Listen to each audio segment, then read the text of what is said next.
I was wondering if it was a dream, said Walter Edwin, who sells honey from more than 50 beehives in Dennery on the Caribbean island of St. Lucia.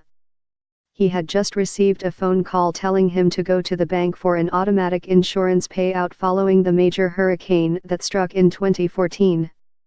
I used that very same money to get some syrup to look after my bees, he said. Storms destroy the flowers the bees need for food, and falling branches damage the hives. Edwin is one of millions of people around the world vulnerable to the impacts of extreme weather already benefiting from low-cost insurance schemes.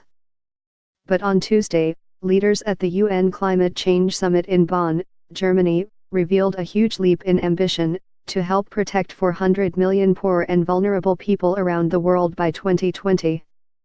The project, called the InsurResilience Global Partnership, aims to provide insurance against the damage increasingly being caused by global warming. The issue of climate change impacts is perhaps the most sensitive among the 196 parties negotiating in Bonn, with the potential to explode into a row that derails other issues. Developing nations are adamant that rich nations, who they say caused climate change, should pay for the loss and damage that results. This year's series of huge storms and floods across the world has intensified the debate. The InsurResilience scheme, started in 2015 by the G7, is one response.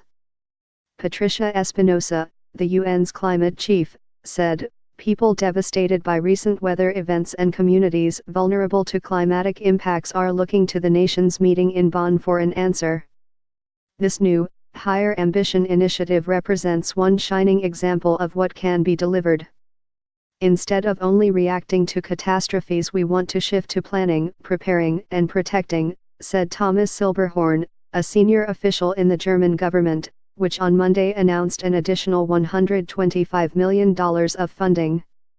The UK donated £30 million in July, and so far the $550 million raised means 160 million people could be covered by 2020.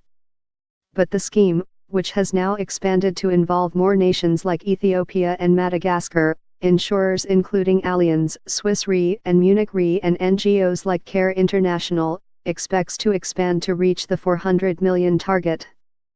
Ayaz Said Kayum, the economy minister of Fiji, which is running the climate summit, said, "When we had Cyclone Winston in 2016, 40,000 houses and 225 schools were devastated.